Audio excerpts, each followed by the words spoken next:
Testing, testing. 1, 2, 3. Welcome back, friends, to Backlook Cinema, the podcast, where we take a look back at the movies of yesteryear. And that we do once again. But this time I'm going to do something a little bit different. I'm going to be doing what's called an episode swap. And what that is that I'm going to present you with a fantastic podcast that I often collaborate with, and that is Movie Lovers Unite. And this is an episode where I got together with those guys and we talked about a movie that I hadn't seen before. It's like it was in a zeitgeist of when I was growing up, but it's a movie that I just never got around to seeing. And that movie is The Breakfast Club. This particular episode is called Eat My Shorts, The Breakfast Club Review. And I did this episode with the host of Movie Lovers Unite, John DiGregorio, and his co-host Rossie, as she also has her own podcast called Rossie's Clubhouse. And also there was Beth from the Made for TV Movie Club podcast. So we all had a good time talking about The Breakfast Club, and I hope you enjoy this episode of Movie Lovers Unite. So here you go. And I'll see you next week on Backlook Cinema, the podcast. And hello, movie lovers, and thank you for joining us in detention. I have Beth with me, I have Rossie with me, I have Zoe. We're the misfits, and I'm breaking shit already, and it's not even 11 seconds in, and I'm already prepared, so that's okay. But that's what we do here at detention. So go on ahead, bring your favorite lunch, trade it with somebody. If you don't have a friend, I'm just sorry, you're just gonna have to sit in the back. But let's go on ahead and let's review The Breakfast Club, and don't forget about me. And hey guys, welcome to the show. It's great to have everyone here for our big special here. I have Beth for the Made for Movie TV podcast. I have Zoe from the Backlook Cinema podcast, and of course my good, awesome friend Rossie and co-host from Movie Lovers Unite, and also Rossie Talks, and also Rossie's Clubhouse. So yeah. Thanks, John. You're very welcome. You're very welcome. So, guys, my question for you is this. When was, like, the very first time that you've seen The Breakfast Club? I saw it for the first time 2 weeks before my 16th birthday when it came out in the theaters. I, went the weekend it came out. It was a big deal. It was a big deal. So, I think everybody in my school went to see it. So, it came out, in February 15th, I think, of 85. So, I would have seen it that very weekend within a few days. Oh, I saw it a few years after it came out. I couldn't wait to see it. We rented it and absolutely loved it. I've seen it so many times. One of my favorite movies. And at the time, I loved those movies, the Molly Ringwald movies anyway. So, yeah, Breakfast Club was perfect. Yeah, so the Breakfast Club was in a zeitgeist when I was growing up. It's something that everybody talked about. It came out right around the time I was in my formative years. And I saw it for the first time 2 weeks ago. Oh, wow. Okay. Really? That's going to be interesting. Wow. Yeah. As an adult, 40 years removed from my teenage years, that's when I watched it. Okay. Crazy. So, here's the thing. With my nostalgia rating, it's going to be a little bit down. But, I want to know your nostalgia rating right now, so from watching it from adulthood. Well, I don't really have a nostalgia rating. It would have to be something like 0 because I don't. That's fine. That's fine. We'll go with the 0. I didn't watch it. I didn't have the feelings that normal nostalgia stuff would give me. Like the Transformers the movie, for example. That's I could give that if it was a 1 to 10 nostalgia rating, that would be like an 11. But there's something like The Breakfast Club. It's just something that I remember people talking about, but I didn't actually get to watch it. I always wanted to watch it, though. That's the thing. Okay. There's a lot of movies that came out that I totally missed that I wanted to watch that I didn't catch. Did you like it, though? I thought it was all right. I still love you. Here's the problem. Because I'm watching it as an adult. So, I knew that had I watched it when it first came out, I would have absolutely loved this movie. It would have been one of my favorites. There are a lot of people in the movie that I identify with. but at the same time, but like watching it as an adult, it's like it's hard to like any of those kids or the adult that was supervising them. But it's another movie that doesn't have a traditional narrative, so it's a little harder to grasp onto sometimes when you're dealing with a movie that's where there's no journey really. They're just kind of like sitting in the classroom getting to know each other, and so something like that can sometimes be a little difficult, at least for me. Okay, so here's the thing. My nostalgic rating is going to probably be a little lower than what I get from John Hughes movies. You know, like Beth and I, we've done like a whole entire John Hughes thing. That's like our first thing that we ever did was 16 Candles. 16 Candles, yeah. Yeah, and so my thing is this. So if I would actually have to put down a nostalgic rating, it would be a 3.5 out of 5. That's how I feel about it nostalgically. Because I'm with Zoe. I always heard about it. I heard people talking about it even when I was in high school. And I was in high school and everything, and I graduated in 2004. But, I've never went on and said, hey, I want to check out The Breakfast Club. So it wasn't until my freshman year of college that I went and watched it in a young adult eyes. And then I found myself like this, okay? I remember seeing this movie as a kid and just passing it and never really gave it a chance. But it was never something that I watched when I was a kid. If I had to pick out all the John Hughes movies that I've watched nostalgically, I would have to put this one at the bottom, sadly. I wish my parents did introduce me to an age where I was in high school. But my very first time watching this was in college, and then I hit differently. I found myself seeing myself through the eyes of the brain, and how I was that awkward kid in high school trying to find my place, and even in college trying to find my place, and that was different, hoping people would accept me for who I am. So, I would share every single time that the principal was getting chewed out by the ball bag kid as well. I would always cheer whenever John was basically being a douchebag to him and stuff like that. And I was like, yes, put him in his place. That's what I'm talking about. So now as a kid, and not as a kid, but now as an adult. And I didn't learn shit, by the way. But It hurt. But looking at it through the lenses of adulthood now, it's totally different, and we'll get into why it's different for me viewing it now. But I appreciate this a lot more, and I love this a lot more.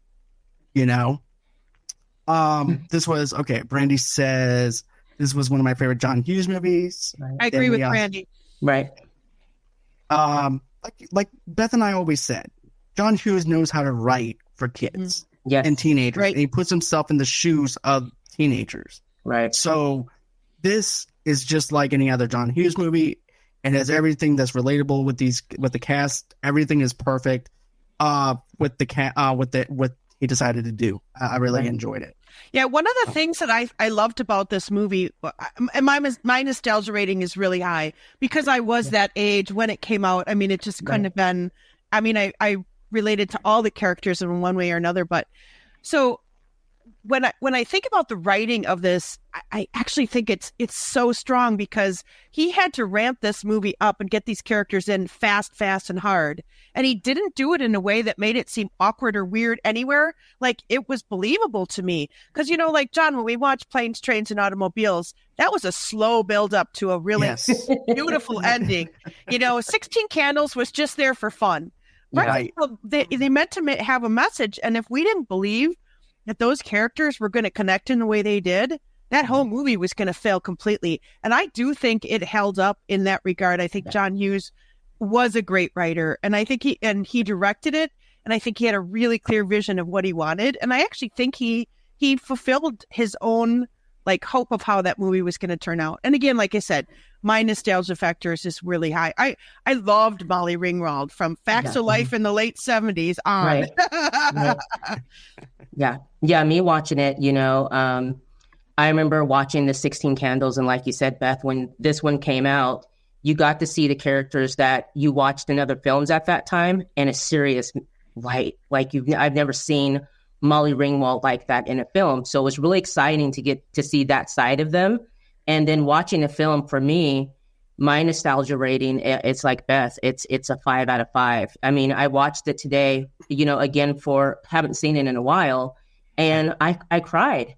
I remember those emotions, but I was a kid when it came out. So, being in high school, you connect with those kids because you're either in one of those groups, and school at the time, the pressure that it has on you. And then to be one of those kids, you're carrying something and you relate to it. So watching it today, I was watching it with my husband for the first time. He's never seen it.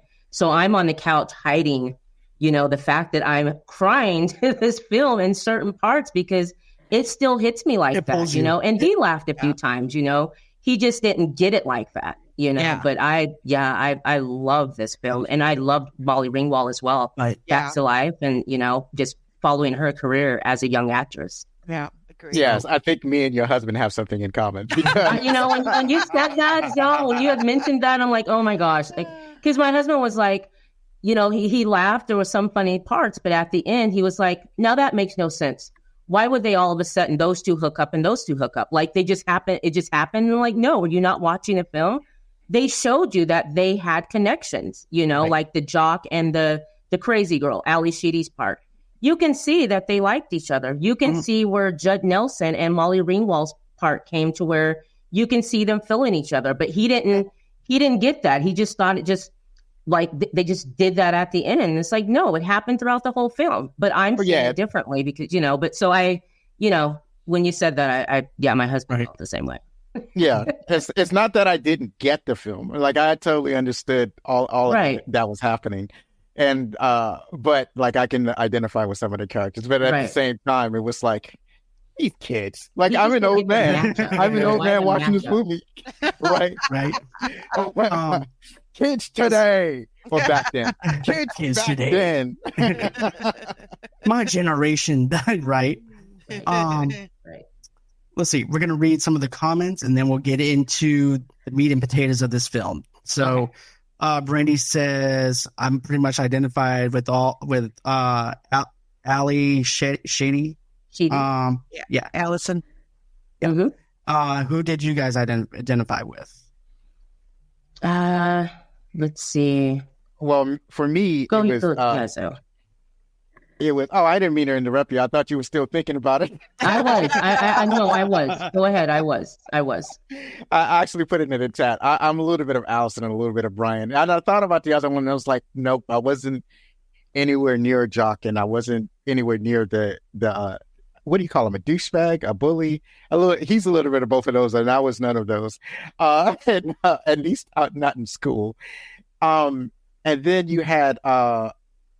Claire, and I was none of that. I was too poor to be anywhere near something like Claire. Right. So those two, because when you're introduced to Allison, it's like I'm not the dude that would show up for detention just for kicks, but I am the dude that bites his fingernails. Like I bit all of mine off, so it's like.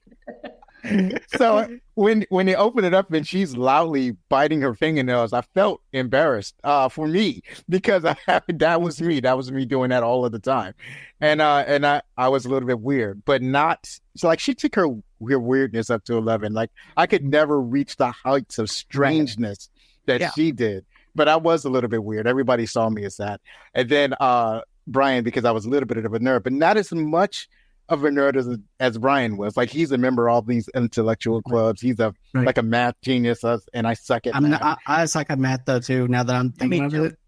Right. So, I identify as an artist, and they didn't have really a straight artist in this group, but I think that Allison was the closest to being an artist than all of the others, and so that's why I closely identify with her.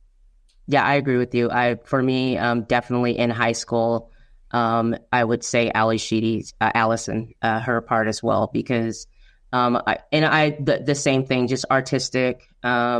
We moved around a lot, so we weren't at a school for a long period of time. So you tend to be the kid that doesn't know everyone. So I would spend a lot of my time in a library. I enjoyed reading, and so I identify with that character a lot.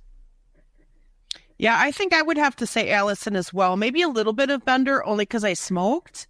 Okay. But a lot of people did. So I don't know. I mean, I shouldn't. Oh, when you hold you on, know. when you say you smoked, you're not talking about cigarettes, are you? I'm totally talking about cigarettes. I'm not gonna fess up to anything illegal. But I mean, I definitely was more like as a writer, much more artistic that way. Definitely not as weird as Allison, and I wasn't a kleptomaniac, but I definitely identified with her and a little bit of Bender too. I don't know. He had a little bit of an edge, but so we would have called him at our high school a burnout. I don't know if that's I don't remember what they called him in the letter now, but that's what we would have referred to him The as. criminal. No, the criminal. That's right. But he wasn't a full. That's the sad thing about that movie is that they kind of caged him in there, and he wasn't a full-fledged criminal. He was probably going to be, sadly. I mean, if he kept on going on the road that he was, yeah. But there were a couple people in my high school that kind of seemed like they were going down that road, and then one of them went on and got a PhD. One of them went on to law school, so you never know. Right. So at first I said Brian because of my nostalgic, but if I had to go ahead and pick out the character that relates to me, it would actually be Allison with a touch of Brian, because I was in the strategy club. I played tabletop games. I was into that kind of stuff. I was also artistic, so therefore that's how it calls and plays with that. So that's basically how I describe myself. I'm also into music. I was also a goth punk rock person in high school too. Yeah. So 5x5 nostalgia. I feel like I have aspects of all of them, but not one person entirely. That's the same way with me. I think I might have split personality disorder that I might have to look at.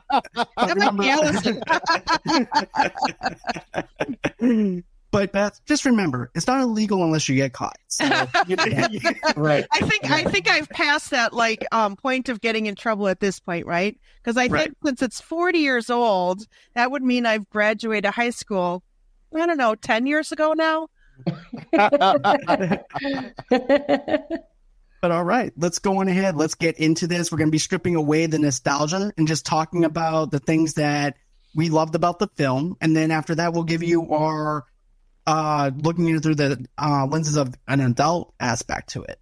So, with that being said, let's go on ahead. Dear listeners, we accept the fact that we had sacrificed a few minutes of your time to talk about a movie we love, but we think you're crazy not to tune in and join the discussion. You see, to us, you just want to see us.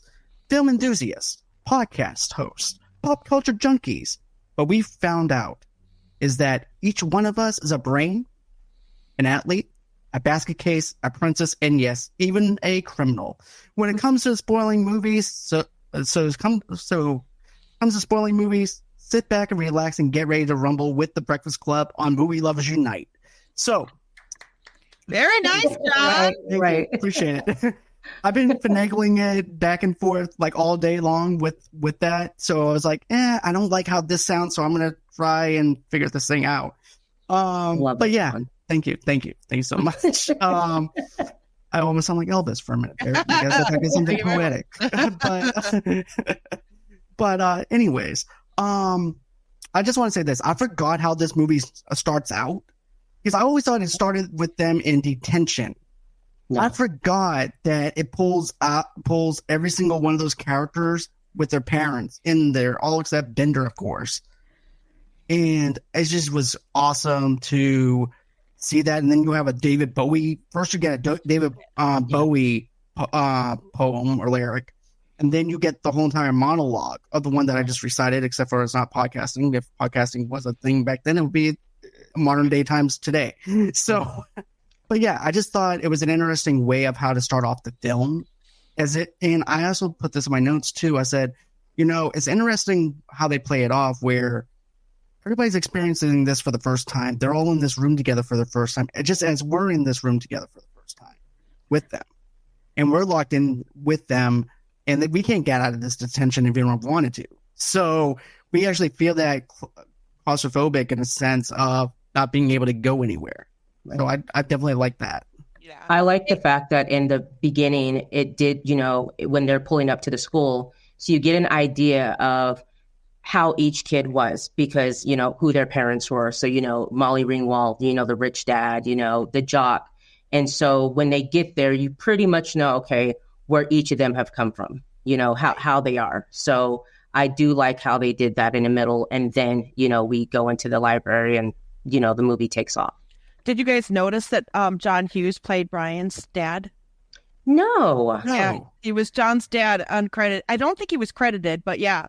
I forgot that until I watched the movie again, and then I'm like, oh, I did know that, because you can totally tell when you know, but I had forgotten. So when I watched it again, I was like, oh, for the millionth time I saw it, I was like, oh, that's right. Yeah. So he played Brian's dad. I think he actually had a line. I think he said something too, but I don't remember what. Oh, wow. Well, he, as Brian's dad, he just picks him up because his mother drops him off, and his mother was like, that's right. I forgot, but she was kind of harsh, like, you got to study or something. Right. Like, overly. How are you going to get into school? Da, da, da, da. Yeah, she wanted him to study his homework or something while he was in detention. Yeah. Which is what I did. They didn't give us any fun writing assignments when I went to detention. Right. But yeah, you also get Emilio Estevez, whose parents are forcing him into sports and trying to get scholarships and just putting that pressure on kids, which I've actually seen that around here as well, where parents are putting their focus on the kids to play sports. And so I like that aspect of the fact that you have that going on. It's very realistic. It's very realism whenever you look at it. Then you also have Molly Ringwald's character too, where basically she looks like she doesn't even fit in with someone that belongs in detention at all. So I like how she sticks out with like a sore thumb. Like, it's like, okay, what did this girl do to get detention in the first place? Right. So it makes you kind of question that. Yeah. And they didn't go into it. Did they go into her being in detention? I think she skipped school to shop or something. Okay. Okay. She was also like 8 a.m, and she's dressed to the nines, full makeup. I mean, she looked pretty good. Right. Yeah, I know people like that. Like, even if you're going to detention, you gotta put your face on. Right on. Absolutely. Then you also have Bender, who just walks over, almost gets hit by but Allison's mom as well. Right. So right. But I definitely like how all of them arrive, and then finally you sit down, and then Vernon's breaking down the rules to them. Right. About how they can't leave. And I like how Bender's over there breaking his balls the very first time that you see him. And this is like, and looking at it through the adult lenses and everything, like, this little asshole right here. Right. And everything. And he's been in there a lot. Like, he's been in detention, so he knows Vern, and how he is. Has anyone had a teacher like that, though? Well, apparently he's credited as the vice principal. Yeah. So, I guess they just see him around, just being a dick, I guess, to the students. Yeah. Honestly, even today, he'd be a dick. Yeah. Like, he's a jackass, and I'm like, I don't know. He was not a good person. No. Yeah. He was just an awful person. It's like, even I expected the adult in the room to be the adult in the room. It's like, oh my God, he's just as bad as the kids are. Right? Yes, for sure. He's down there looking through files. He's not even bribe the janitor. Absolutely. Right. He's not even in the room with them, right? You would expect that in detention, like the teacher sitting at the end of the classroom. But no, he goes, skeets off to his room and thinks that he can supervise them from a separate room, which is kind of that's one of his dick moves. Definitely a dick move. But you know what, though? I and this is from adult lenses, though, that I'm watching this, and I'm watching the janitor and him talk. He goes, let's talk. Right. So they sit down and goes, let me guess, you thought you were passionate about teaching at one time. You thought this was going to be an easy breezy job, Monday through Friday job, off every summer, and be back on Monday. And this is not that kind of job. What you once thought was something that you felt passionate about, now it's just a day-to-day drag. And I like how he's also called out on his own BS and everything, and forgetting where he came from whenever he started off being a teacher. So I like how the janitor knows these kids, and he's like the cool janitor where everybody just likes him. Yeah. But he also has like you had that little kid friendly element with that part, which is what I like, that counterbalance.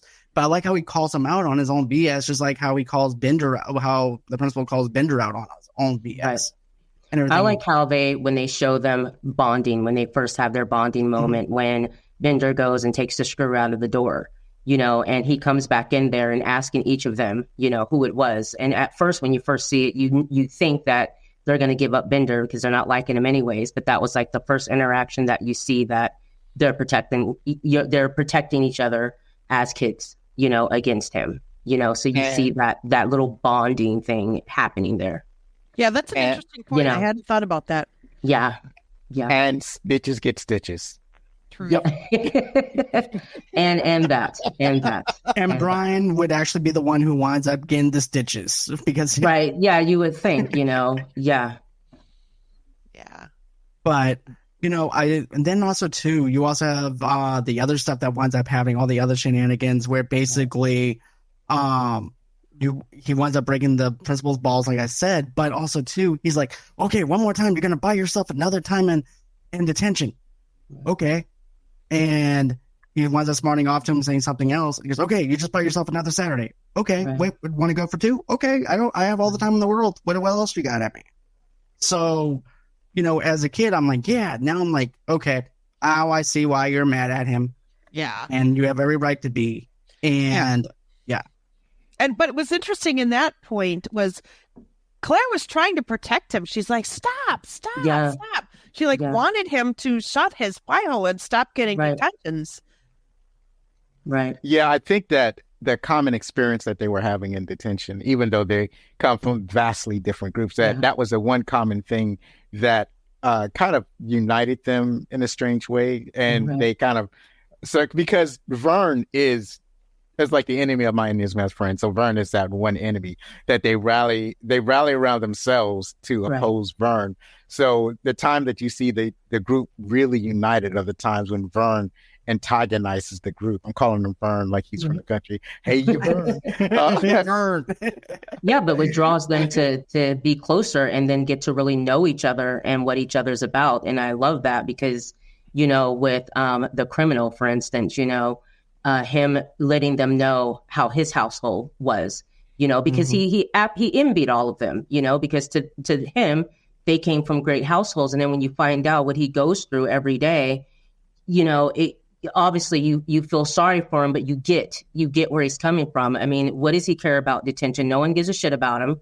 His own family doesn't give a shit about him. So he's acting the way that you expect for him to act, so yeah. Right, being ridiculed by his father with substance abuse, and also to just basically abusive, like physically, verbal, everything that you can think of. Right. And he narrows down everybody in that room, though. Yeah. Like, he sounds like, golly, Wally, I can't wait to go fishing. Yeah. We're going to go fishing, and Dad, we're going to catch a big old fish. And I can't wait. Dad. And then there's also the other, there's also Molly Ringwald's character that he imitates, though, too. He ends up knocking everyone down and saying, your world is not as big as you think it is. It's not as bad.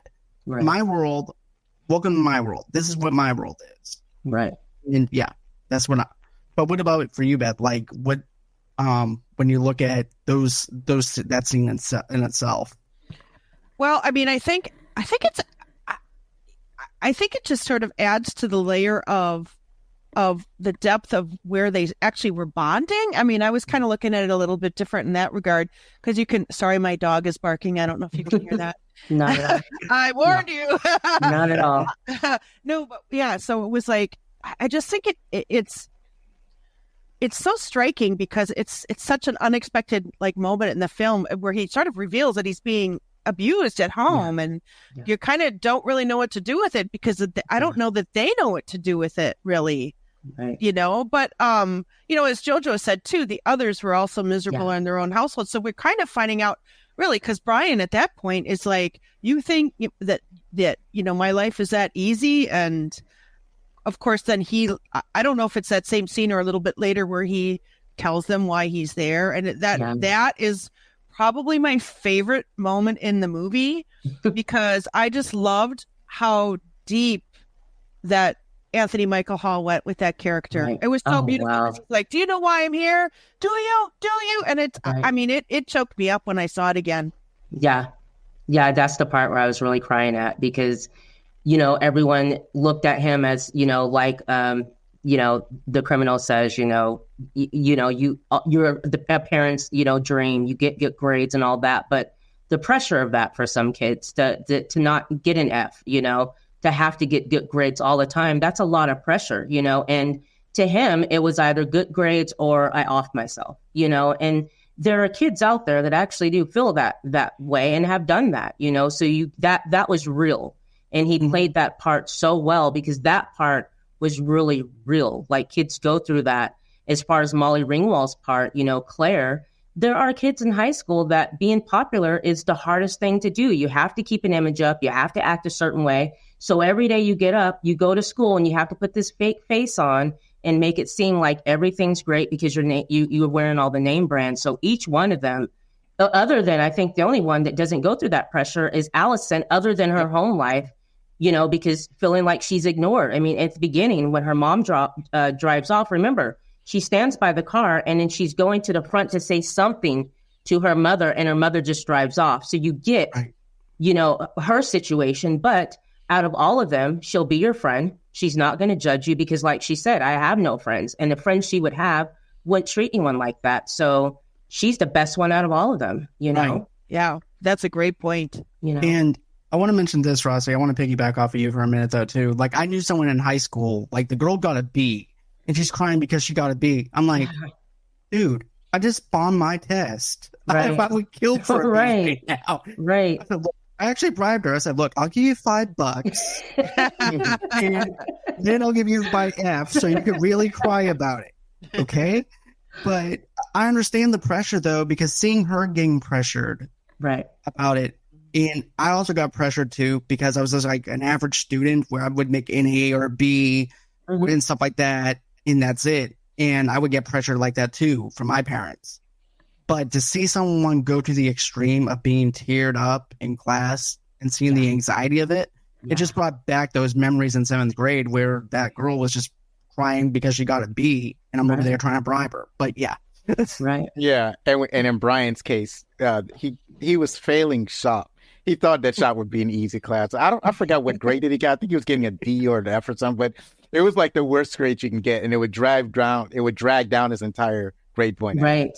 And that's what he was getting upset about. And that was one of the things that caused that more tension between him and Bender, was that, like, Bender would be like a master chief at shop, where Brian is like, Brian has no idea how to use his hands. So, but what's interesting about that too is that, Brian was like, I would be friends with you. I'm not going to ignore you, whatever. But he did sort of stereotype the people who take shop too, which is sort of interesting, because I don't think it was intentional. And I almost wonder if John Hughes didn't mean to do that, because he seemed so accepting of everybody. But he kind of, when he's like, oh, it's an easy A, he kind of was really putting down the people who take shop, because shop is not that easy. I mean, I tried to make a birdhouse, and it did not go well for me. I think it was a birdhouse. Well, yeah. I don't think that he was putting them down. It's like more like, I should be able to do this. Like, if they can do it, they're not. And I can do it. I should be able to do it. So it's not like he's putting them down. He just thinks he doesn't understand the mechanics of, or the mechanism of shops. So, like, he doesn't understand it, so that's why he fails. Like, if he understood it, then he could excel just like everybody else could. Right. But I like the fact, though, too, man, like, you have someone that's trying to be perfect because he's perfect in everything else, and then you have this imperfectness of not being good at something, and he doesn't know what to do with it. So he stereotypes other people because he's not good at something. And he's like, this is easy for them. Why is it not easy for me when everything else is easy? Because I'm in philosophy. I'm in these clubs. So I like that little realism whenever it comes to that, because of the fact that I'm like that too. Like, in art class, I took art 1 and 2. I like the history. Yeah. I can't draw a fucking thing. Neither. I can draw a stick. If you want a great Amish stick person, I can do that. I drew a giraffe once. on an accident. Don't ask me how I did it. It was supposed to be a bear. And don't get me do paper mache, because I also stuck at that too in theater class. I was supposed to make a mask. It looked like a Slipknot mask.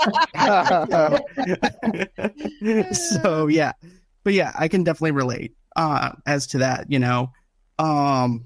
What about the jock when he told why he was in there? That part. I mean, how horrible was that? And he did it to please his dad, because his dad is talking about all the antics he did in high school. And he felt that his dad would be proud of him if he did that. And telling that story, I mean, I'm just like boohooing, because, that is how, that's the worst, just horrible. And then the whole time I'm thinking about the kid. Like, what if I were that kid, and how that would have made me felt. It's just horrible that he was in there for that. And that he knew it was wrong. But he thought it would make his dad, happy. So the pressure of that, of having to be that guy. Yeah, the gag of it is his father was proud of him. Like, his father dropped off. It's like, the thing is that you just got caught. That's all. It's like, just try not to get caught next time. So his father was proud of him. His father is raising. Yeah, his father, for his father, it's not good enough for his son to be a star athlete. Right. He also has to be raised in ways of toxic masculinity. He has to be a bully and a jock. He has to act like a typical jock of pushing over weaker kids so that he can be greater, and at the same time be a scholarship wrestling student. So yeah, and that's a terrible way to raise children, but I assume that's how some kids are raised. Yeah. Oh yeah. I know competitive fathers and everything. Like, I know this one father, for instance, that made his kids compete in all-star championship games as kids, and thinking that they're going to pay for scholarships because he's cheap. I mean, because he's a nice person. But anyways, but no. But basically, that was their life, was sports, and try to get scholarships and pressure them. If the kid missed something wrong, the kid was in tears. Right. I'm like, you're such a douchebag. I'm not going to do that to my kids. Right. I made a promise to myself a long time ago. I said, no. I was never like that when I was a kid. I'm not going to do that to my kids. Right. And, thank you for showing me what I'm not going to do. And it's just sad to see Emilio Estevez's father doing that to him, putting more pressure on him. It's already hard enough to beat a wrestling match. Yeah. As another thing to say, okay, if I lose, I'm going to disappoint my dad. And if I don't smack talk, if I don't do this or anything like that and degrade this person, then my dad's not going to love me even more. Right. So I have to do what I have to do to keep the peace while also trying to do what I have to do. Right. Oh. Yeah, that's sports is a different animal. It's a different set of pressures. So there's a lot of it's not, because with sports, it's not just the children, it's also the parents, especially when it comes to Little League. It's probably not as big of a problem as the children get older, but it's like when you go to like a Little League game, the parents are problematic, to say the least, right? It's like a Major League Baseball game that they're going to. It's not a Little League game anymore. Yeah. But you know what, though? I also like whenever when Bender's trying to escape and he winds up falling through the ceiling. And then he sees ball and ring balls. Yeah. Underwear. Yeah. I'm like, right. Like, dude. And then starts touching her. Yeah. Right. It's like she's trying to protect him, and at the same time he's being a creep. So that's right. I would have ratted him out right then and there. I was like, right. I love when they were like, when they had escaped the room and they're running through the hallway. Yeah. And, the teachers or the principal's walking by and barely misses them. But the fact that what Bender did was give himself up so that the other kids would be okay. Because like we said, he does, detention all day, and protecting them from not having to come back and waste another Saturday. Oh, what's interesting is that that's him reciprocating what happened earlier. So like he disables the door so that the door can close. And in that scene where he's distracting the principal, he takes the heat in a kind of to give back to the group. Right. So everybody contributes to the welfare of the group, and then he shares his weed with everybody. So there's that, and everybody. But it shows that he's like a good guy. Like it shows that there's a good guy in there. After a while, you see the walls come down, and you see that this is a really good guy. He's just screwed. You know what I mean? Like the vice principal said. Catch up with him 5 years from now, and like you said, John, he'd be a criminal because that's where he was going. But you do get to see that this is actually a good guy that's just protecting himself. Yeah. Right. Yeah. He's really a victim of his circumstances. Absolutely, he is. Definitely. In so many ways. Hopefully as an adult, he makes better decisions, but he really is responding to, it sounds like his home life is terrible. Yeah. Mm-hmm. And so that's kind of what happens when your home life is terrible, Right. I shouldn't say that that's as a blanket statement, but it for sure in that instance. Yeah. But he's also using like the tough kid image to basically not get close to anybody because he's been burnt so many times. Yeah. He's like, if I'm just an asshole, nobody will like me. No one will accept me. So I'm just going to put on this show that everybody wants me to put on. Right. And just cover up the pain with just being a total ball bag. Yeah. Right. So, and I think it works too, because it sounds like he's doesn't have trouble in the lady department. Yeah. He seems to have a lot of friends. So like something's working outside the classroom for him. And remember how he protected his friends. Remember when he and Claire were going at it, and she had made a statement that he felt like she was comparing herself to his friends, and how he blew up at her like, don't even talk about my friends. My friends are nothing like you guys. So it looks like he does get that love with the group of friends that he hangs around with, because he was very protective over talking about his friends. Right. And his friends probably, they're probably all growing up in some of the same trauma. And maybe that's why they're so connected. And maybe that makes them a much closer group. Right. Exactly. And then, another thing I wanted to bring up was, this is, I know that this is Mental Health Month, but this movie is just as much as a mental health movie, though, too, and breaking down the walls and barriers of these kids. Yeah. And a principal that's trying to do his job while also being taught a lesson, too, about his own self.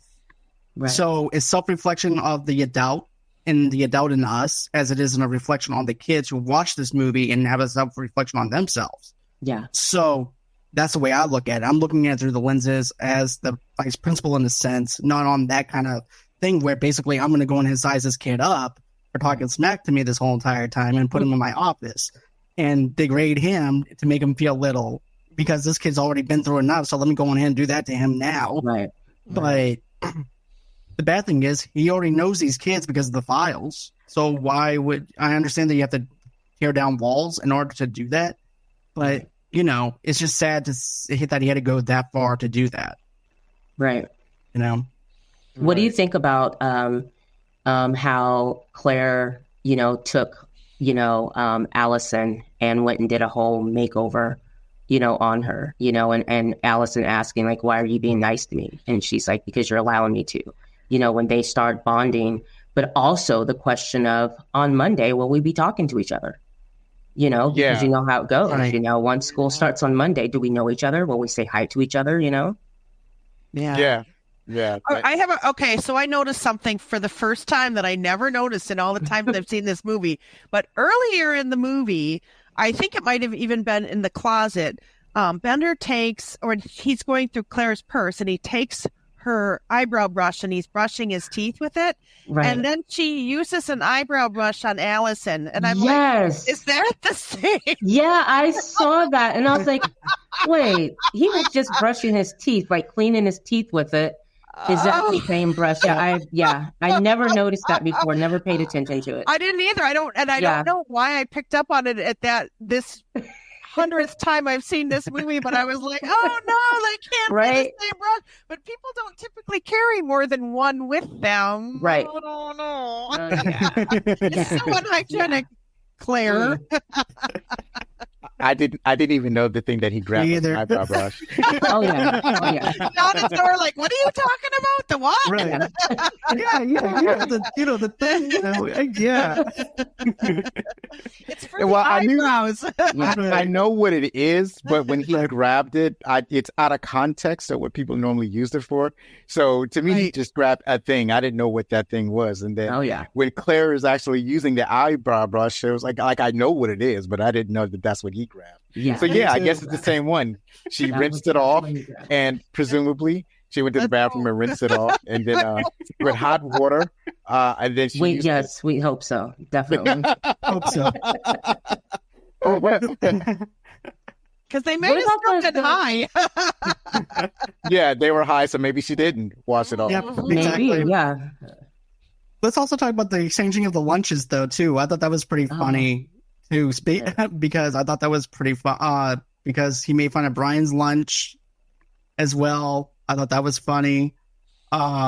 He goes, "Wow, you got the whole entire food group in there. You did really good. What's Mr. Rogers like?"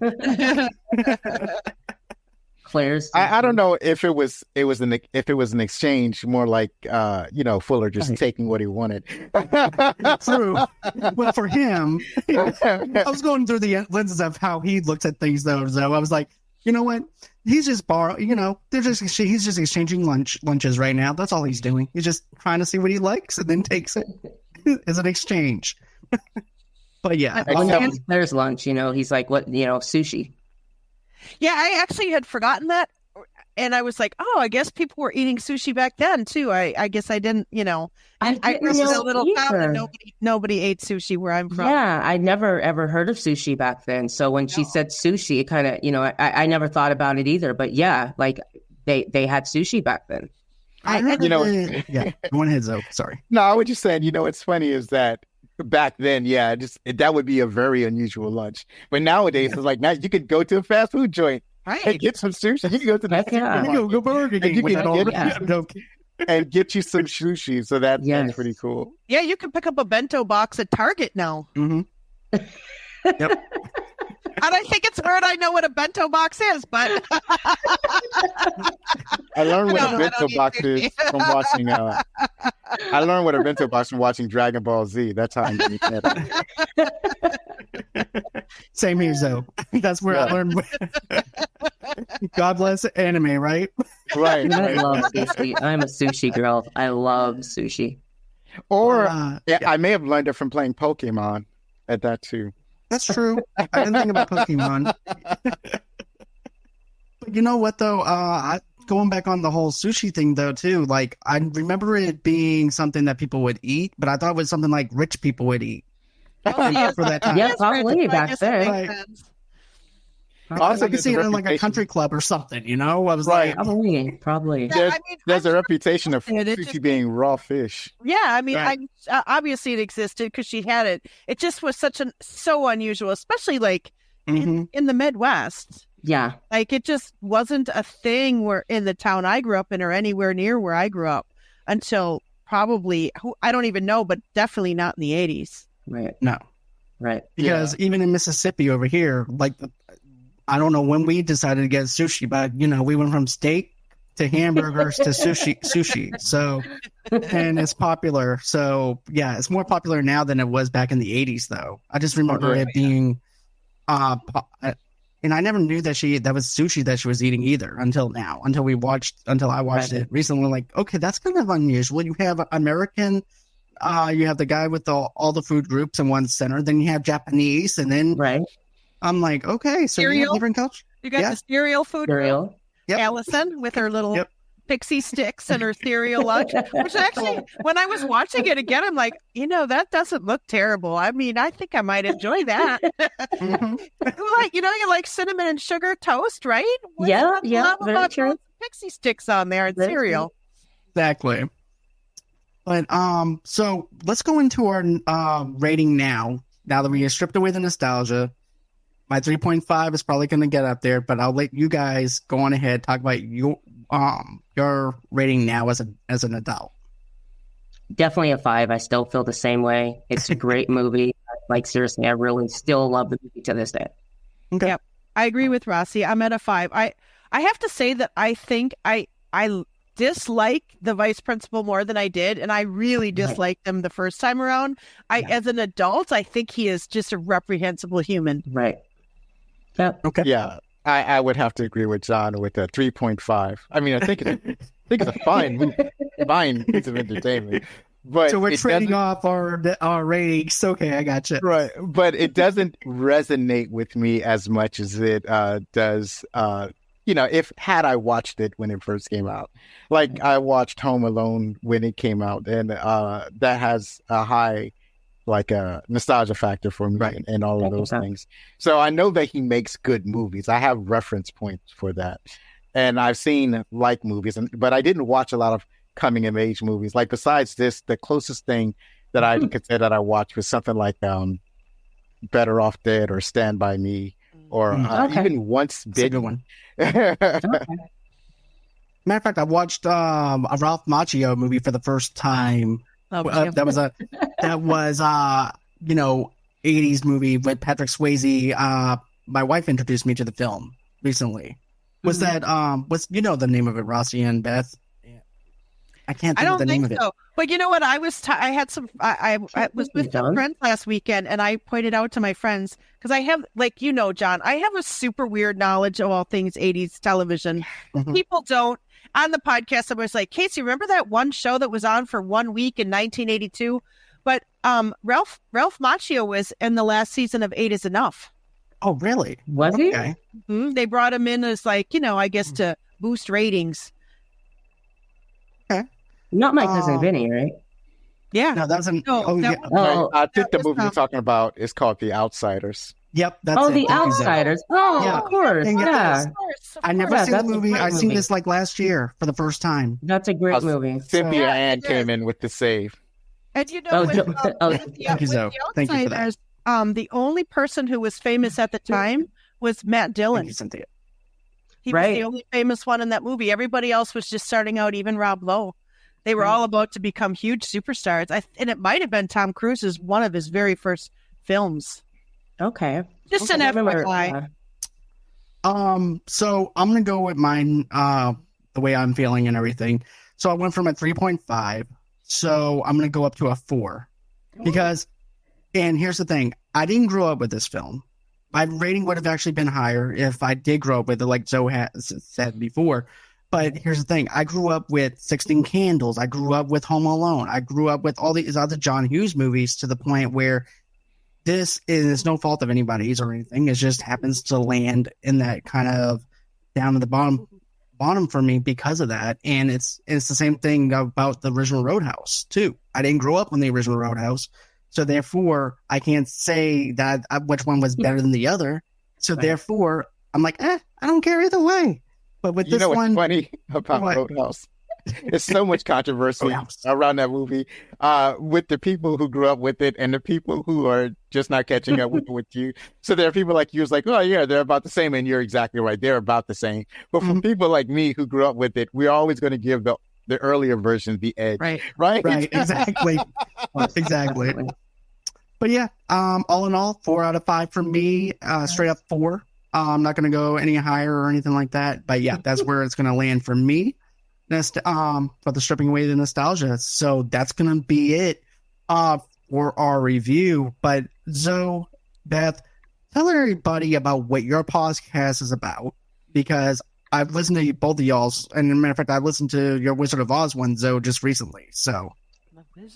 Thank you. Appreciate that. I'm steep in Wizard of Oz right now, because I'm listening to a couple of podcasts that are talking about the Wizard of Oz. So it's like I'm up to here with the Munchkins. But anyway, my podcast is called What's your level of where you're up to here with the Munchkins? Yeah, I'm up to here with Munchkins. I've got Munchkins up my keister. All with the singing and the dancing, and it's fun. So you have to see, if you haven't, you got to watch Under the Rainbow with Chevy Chase and Carrie Fisher.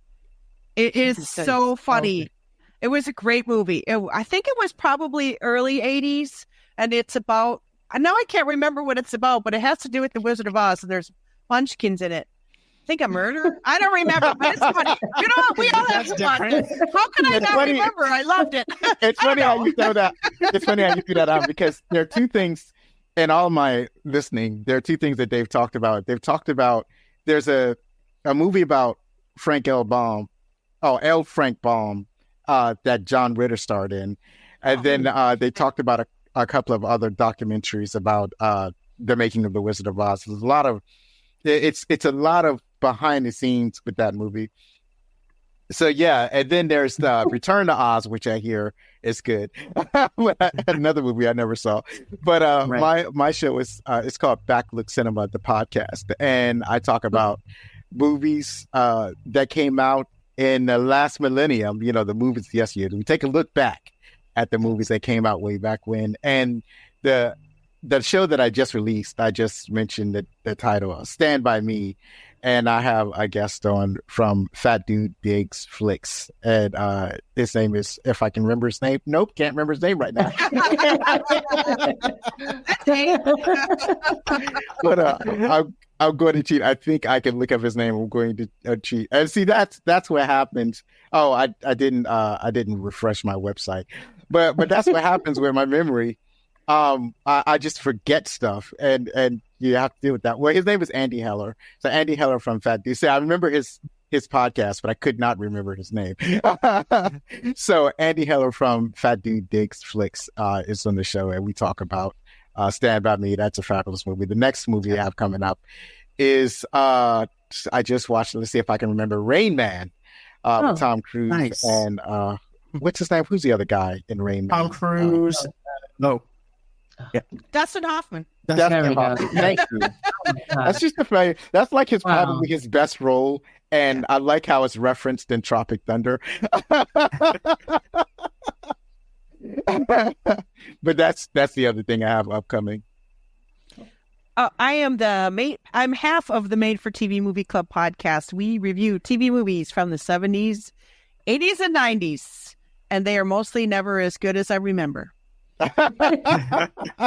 Some of them are really terrible, and I'm like, how did I like this? But in May, we do what we call the Murdering Moms Month because it's Mother's Day. So we actually reviewed this really bizarre movie called The Allegedly True Murder Mom, Cheerleading Mom. I forget what it's. Holly Hunter was in it, and Beau Bridges, and it's about a woman who.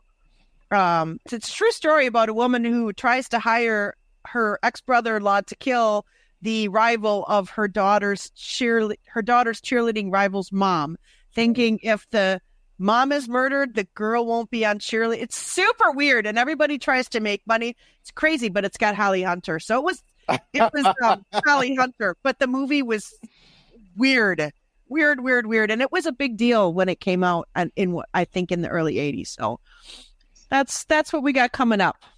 Awesome. What about for you, Rossie? Let's see. Sunday we have Grand View. Grand View is going to be on Rossie's Clubhouse, and that's going to be Sunday at 6:00. He's a up and coming rapper out of Los Angeles, and he has a show here in Sacramento on Friday night, April 26th at Harlow's Club. He's opening up for the legendary rapper Devin the Dude. So I'm looking forward to talking to him and find out how he got on that tour. That's an awesome gig he has.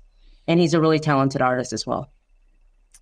Yes, he is. And I'm just geeked out for you on the success that you've been having with the Clubhouse and everything. You're doing a fantastic job over there. Thank you. But yeah, go ahead, join her in the Clubhouse and everything over there too. She's doing great work over there. Also too on Rossie Talks, she's also a LinkedIn with me over here though too. But yeah, go ahead, cast your votes on the movie of May of what you want us to vote for. Right now, Superbad is kicking Bad Boys' butt. You also have them kicking Fast Times at Richmond High and also Pulp Fiction. So those are the movies that you guys can vote on for this month. We're going to try and do a Deadpool 1 and Deadpool 2 reviews sometime soon. Rossie and I will be doing that. More stuff to stay tuned for. A matter of fact, I might actually try and do a short film review sometime soon.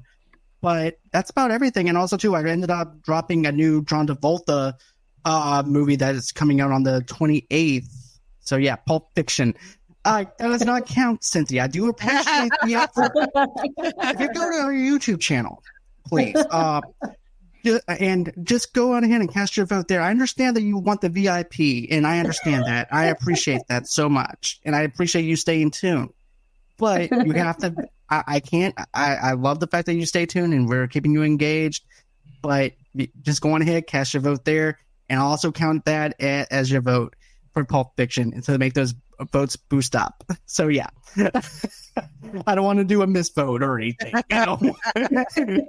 but I do appreciate it, Cynthia. I really do. But yeah, that's everything that I have going on over here. Like I said, I ended up dropping the John Travolta movie called it was actually called Cash Out. That's a new movie that's coming out on the 28th.